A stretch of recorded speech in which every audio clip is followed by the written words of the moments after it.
Non arrivano buone notizie per i lavoratori della Papino Elettrodomestici SpA in concordato preventivo che ha già avviato la procedura presso il Ministero del Lavoro per la concessione della cassa integrazione straordinaria per fine attività per 218 lavoratori presenti in tutti i punti vendita della Sicilia, tra cui Agrigento, e della Calabria, con eccezione dei punti vendita di Belpasso, Gela, Mister Bianco e San Giovanni La Punta. A comunicarlo in un comunicato stampa è la Filcam CGIL. Già il 18 settembre, appena 2 giorni prima di presentare il concordato preventivo in bianco presso il Tribunale di Catania, la Papino Elettrodomestici SpA aveva licenziato 56 lavoratori su un esubero dichiarato di 87 persone, ignorando le proposte delle organizzazioni sindacali regionali siciliane, Filcams, Fisacat e Wills, di ricorrere agli ammortizzatori sociali per evitare licenziamenti, anzi aggravando la situazione economica dell'azienda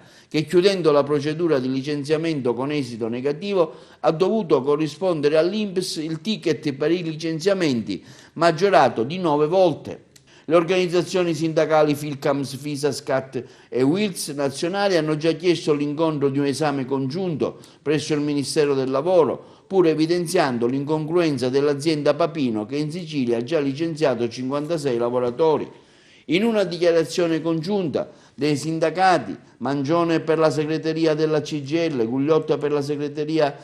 della CISL, José Martello per la Filcams nazionale, ignorare le richieste delle organizzazioni sindacali di ricorrere agli ammortizzatori sociali per evitare licenziamenti e il giorno dopo aver lasciato nella disperazione 56 famiglie siciliane, si chiede il ricorso alla cassa integrazione straordinaria. Aggiunge al danno di perdere il lavoro la beffa di aver ignorato le esortazioni del sindacato. La Papino Elettrodomestici SpA, che non ha mai fornito i dati essenziali per verificare lo stato di crisi, oggi chiede la cassa integrazione per fine attività, ma nel contempo, dichiara le organizzazioni sindacali, hanno già avviato trattative con i vari competitor del settore per la cessione dei rami d'azienda. In sede ministeriale chiederemo, affermano i sindacati, unitariamente il ritiro dei 56 lavoratori che sono stati discriminati e beffati e l'inserimento di tutti gli altri in cassa integrazione. Non secondariamente chiederemo al Ministero del Lavoro il puntuale adempimento previsto dalla legge 428/90